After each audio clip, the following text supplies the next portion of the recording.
Student learner YouTube চ্যানেলে তোমাদের সকলকে স্বাগত জানাই। আজ আমাদের আলোচ্য বিষয় ষষ্ঠ শ্রেণীর ভূগোল বিষয়ের সেকেন্ড সামেটিভ এক্সাম অর্থাৎ দ্বিতীয় পর্যায়ক্রমিক মূল্যায়নের একটা উত্তর সহ নমুনা প্রশ্নপত্র নিয়ে। ফুল মার্কস তোমাদের থাকবে 50 এবং সময় থাকবে 1 ঘন্টা 30 মিনিট। সরাসরি স্ক্রিনে তোমরা উত্তর সহ নমুনা প্রশ্নপত্রটা দেখতে পাচ্ছ। 1. সঠিক উত্তরটি বেছে নিয়ে লেখো। যে কোনো 12টি। 1 গণিত 12 = 12। ক. উষ্ণতার প্রসর বেশি রাজস্থানে, পশ্চিমবঙ্গে না জম্মু কাশ্মীরে? সঠিক উত্তর হবে রাজস্থানে। খ. মৌসুমী শব্দের অর্থ বৃষ্টি, ঋতু না তুষার? সঠিক উত্তর হবে ঋতু। গ. অতিবেগুনি রশ্মি শোষণ করে ওজোন না নাইট্রোজেন গ্যাস? সঠিক উত্তর হবে ওজোন। গ. প্রতিদিন গড়ে পৃথিবীর দিকে ছুটে আসা উল্কার সংখ্যা প্রায় 10, 15, 20 না 30,000 কোটি? সঠিক উত্তর হবে 10। ইঙ. দুটি জায়গার মধ্যে উষ্ণতার পার্থক্য বেশি হলে সমষ্ণরেখাগুলি দূরে দূরে একই জায়গায় না কাছাকাছি অবস্থান করে?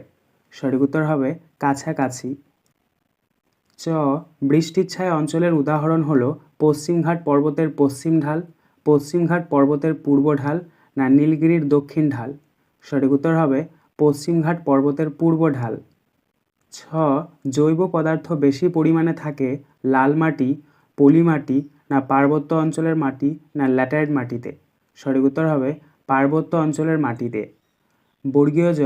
জলদাপাড়া একটি সুরক্ষিত অরণ্য, জাতীয় উদ্যান, সংরক্ষিত অরণ্য না অভয়ারণ্য? সঠিক উত্তর হবে অভয়ারণ্য। ঝ. গাছগুলি মোচার মতো দেখতে হয় লবণাম্বু, ক্রান্তীয় পাতাঝরা, পার্বত্য নাতিশীতোষ্ণ না ক্রান্তীয় চিরসবুজ অরণ্যে? সঠিক উত্তর হবে পার্বত্য নাতিশীতোষ্ণ।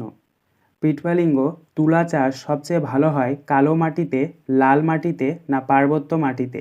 সঠিক উত্তর হবে কালো মাটিতে। ট.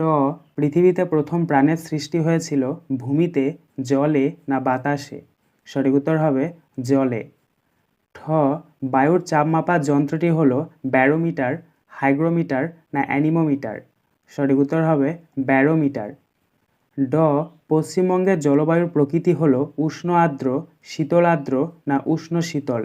সঠিক উত্তর হবে উষ্ণ আর্দ্র। 2. অতি সংক্ষিপ্ত উত্তর দাও যে কোনো 8টি।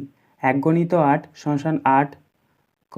অ্যান্টার্কটিকা শব্দটির অর্থ কী? উত্তর উত্তরের বিপরীত। খ. পৃথিবীর সর্বাধিক বৃষ্টিবহুল অঞ্চল কোনটি? উত্তর মেঘালয়ের মৌসিনরাম। গ. পরিযায়ী পাখি কাকে বলে? উত্তর শীতকালে শীতপ্রধান দেশ থেকে আগত পাখিদের পরিযায়ী পাখি বলে। ঘ. বিশ্ব অরণ্য দিবস কবে পালিত হয়? উত্তর 21শে মার্চ। ইঙ. আন্টার্কটিকায় স্থাপিত ভারতের প্রথম গবেষণা কেন্দ্রটির নাম কি? উত্তর দক্ষিণ গঙ্গোত্রী। চ. কোন যন্ত্রের সাহায্যে বায়ুর গতিবেগ মাপা হয়? উত্তর অ্যানিমোমিটার যন্ত্রের সাহায্যে বায়ুর গতিবেগ মাপা হয়। ছ. কত সালে বন্যপ্রাণী সংরক্ষণ আইন চালু হয়? উত্তর 1972 সালে বন্যপ্রাণী সংরক্ষণ আইন চালু হয়। বর্গীয় জ. দাক্ষিণাত্য মালভূমির উচ্চতম শৃঙ্গের নাম কি? উত্তর দাক্ষিণাত্য মালভূমির উচ্চতম শৃঙ্গের নাম আনাইমুদি। ঝ. পশ্চিমী ঝঞ্ঝা বলতে কী বোঝো? উত্তর শীতকালে ভারতের উত্তর পূর্ব মৌসুমী বায়ুর প্রভাবে মাঝে মাঝে 2-4 দিন একটানা আকাশ মেঘলা থাকে ও ঝিরিঝিরি বৃষ্টি হয়, একে পশ্চিমী ঝঞ্ঝা বলে। পিটপালিঙ্গ পৃথিবীর শীতলতম জনবসতিহীন স্থানের নাম কি?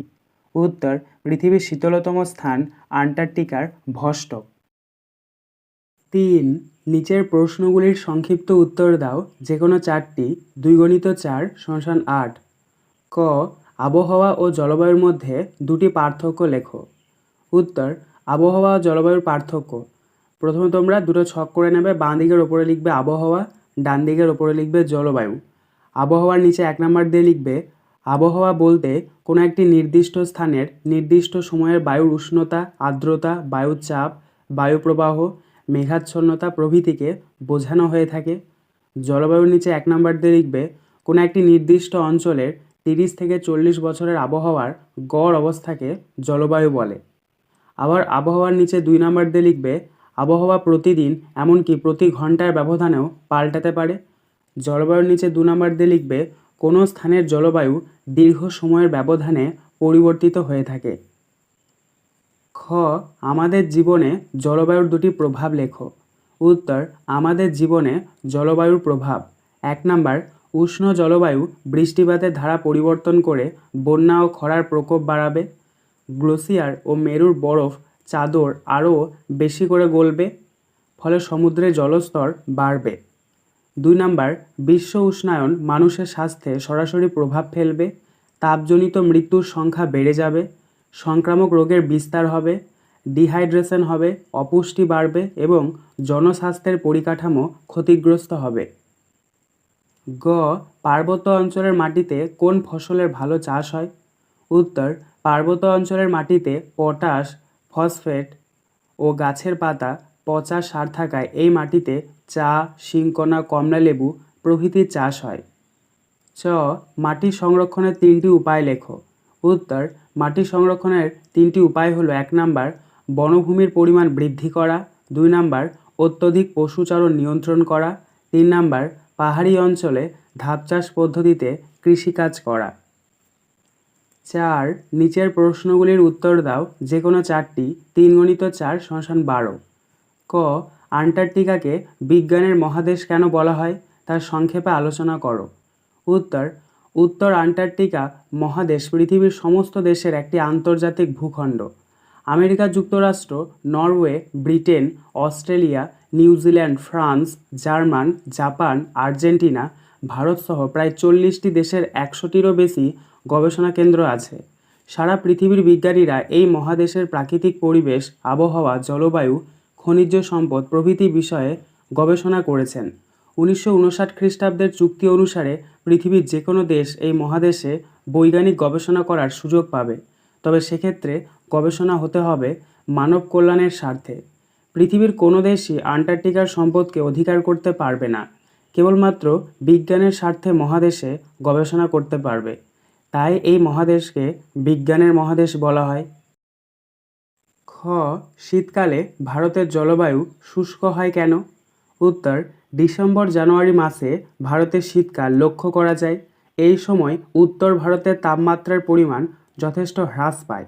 এর ফলে শীতকালে তাপমাত্রা হ্রাসজনিত কারণে উত্তর ভারতে স্থলভাগের ওপর উচ্চচাপ এবং দক্ষিণ ভারতে সমুদ্রের ওপর নিম্নচাপ অবস্থান করে। ফলস্বরূপ যে বায়ুচাপের ঢাল সৃষ্টি হয় সেই ঢাল অনুসারে বায়ু স্থলভাগের উচ্চচাপ অঞ্চল থেকে জলভাগের নিম্নচাপ অঞ্চলের দিকে উত্তর পূর্ব মৌসুমি বায়ুরূপে প্রবাহিত হয়।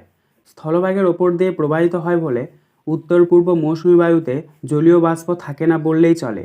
জলীয় বাষ্প না থাকার ফলে এই সময় অর্থাৎ শীতকালে ভারতে বৃষ্টিপাত হয় না। এই কারণে ভারতের শীতকালে শুষ্ক হয়ে থাকে। কেবলমাত্র তামিলনাড়ুর করমণ্ডল উপকূলে শীতকালে বৃষ্টিপাত হয়ে থাকে। গ মেরুজ্যোতি কী? উত্তর আন্টার্কটিকা মহাদেশে শীতকালে যখন একটানা 6 মাস রাত্রি বিরাজ করে সেই সময় আন্টার্কটিকার আকাশে মাঝে মধ্যে রামধনুর মতো মৃদু আলোকপ্রভা দেখা যায়। একে মেরুজ্যোতি বলে। ঘ মৌসুমি বায়ুর বৈশিষ্ট্য লেখো। উত্তর মৌসুমি বায়ুর বৈশিষ্ট্য 1 নাম্বার ঋতু পরিবর্তন। মৌসুমি বায়ুর আগমন ও প্রত্যাগমনের ওপর নির্ভর করে ভারতের 4টি ঋতু শীত, গ্রীষ্ম, বর্ষা ও শরৎ নির্ধারিত হয়েছে। 2 নাম্বার বৃষ্টিপাত। ভারতের মোট বৃষ্টিপাতের 90% ঘটে মৌসুমি বায়ুর আগমনে ও প্রত্যাগমনে। 3 নাম্বার আর্দ্র গ্রীষ্ম ও শুষ্ক শীতকাল।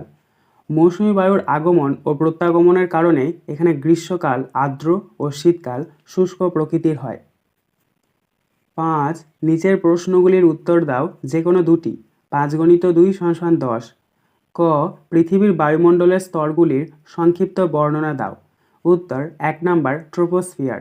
বায়ুমণ্ডলের সবচেয়ে নিচের স্তরটিকে ট্রোপোস্ফিয়ার বলে। নিরক্ষীয় অঞ্চলে সমুদ্রপৃষ্ঠ থেকে ওপরের দিকে 16 থেকে 18 কিমি এবং মেরু অঞ্চলে প্রায় 8 কিমি পর্যন্ত বিস্তৃত। 2 নাম্বার স্ট্র্যাটোস্ফিয়ার। ট্রোপোস্ফিয়ারের ওপরে বায়ুমণ্ডলের দ্বিতীয় স্তরটিকে বলা হয় স্ট্র্যাটোস্ফিয়ার। ট্রোপোপজ থেকে ওপরে 50 কিমি পর্যন্ত এই স্তরটি বিস্তৃত। 3 নাম্বার মেসোস্ফিয়ার। স্ট্র্যাটোস্ফিয়ারের ওপরে বায়ুমণ্ডলের তৃতীয় স্তরটিকে বলা হয় মেসোস্ফিয়ার। 50 থেকে 80 কিমি উচ্চতার মধ্যে এই স্তরটি বিস্তৃত। 4 নাম্বার থার্মোস্ফিয়ার। মেসোস্ফিয়ারের ওপরে বায়ুমণ্ডলের চতুর্থ তাপময় স্তরটিকে বলা হয় থার্মোস্ফিয়ার। এই স্তরটি 80 থেকে 300 কিমি উচ্চতা পর্যন্ত বিস্তৃত। 5 নাম্বার এক্সোস্ফিয়ার। থার্মোস্ফিয়ারের ওপরের স্তরটিকে বলা হয় এক্সোস্ফিয়ার। এই স্তরটি 300 থেকে 1500 কিমি পর্যন্ত বিস্তৃত। 6 নাম্বার ম্যাগনেটোস্ফিয়ার। এক্সোস্ফিয়ারের ওপরে বায়ুমণ্ডলের শেষ সীমা পর্যন্ত বায়ুস্তরকে ম্যাগনেটোস্ফিয়ার বলে। এই স্তরটি 1500 থেকে 10,000 কিমি পর্যন্ত বিস্তৃত। খ জলচক্রের পরীক্ষাটি চিত্রসহ আলোচনা করো। উত্তর, ভূপৃষ্ঠের জলভাগ থেকে সূর্যের তাপে জল বাষ্পীভূত হয়ে জলীয় বাষ্পরূপে বায়ুমণ্ডলে অবস্থান করে। ওই জলীয় বাষ্প পরে শীতল ও ঘনীভূত হয়ে মেঘ সৃষ্টি করে এবং মেঘ থেকে বৃষ্টি বা তুষার রূপে পৃথিবীতে নেমে আসে এবং তা বিভিন্ন মাধ্যমে নদী বা সমুদ্রে মেশে। এরপর ওই জল পুনরায় বাষ্পে পরিণত হয়। এভাবে শিলামণ্ডল, বায়ুমণ্ডল ও বায়ুমণ্ডলের মধ্যে জলের চক্রাকার আবর্তনকে জলচক্র বলে। এবার তোমরা স্ক্রিনে দেখতে পাচ্ছ এই ছবিটা, দেখো নিচে এই যে বাষ্পীভবন এটা হচ্ছে, তারপরে ঘনীভবন হচ্ছে, তারপরে বৃষ্টিপাত, আবার সে বাষ্পীভবন, ঘনীভবন এবং বৃষ্টিপাত। এই ছবিটা তোমরা খুব সুন্দরভাবে খাতায় এঁকে নেবে। আজকের আলোচনা পর্বটি এখানেই শেষ হলো। আশা করি ভিডিওটি তোমাদের ভালো লেগেছে। যদি ভালো লাগে একটা করে লাইক করে দিও। সবশেষে তোমাদের কাছে একটাই অনুরোধ, যারা এখনও পর্যন্ত আমাদের চ্যানেলটিকে সাবস্ক্রাইব করে উঠতে পারোনি তারা চ্যানেলটিকে সাবস্ক্রাইব করে পাশে থাকা নোটিফিকেশন বেলকে অল প্রেস করে নিও এই ধরনের নতুন নতুন ভিডিও পাওয়ার জন্য।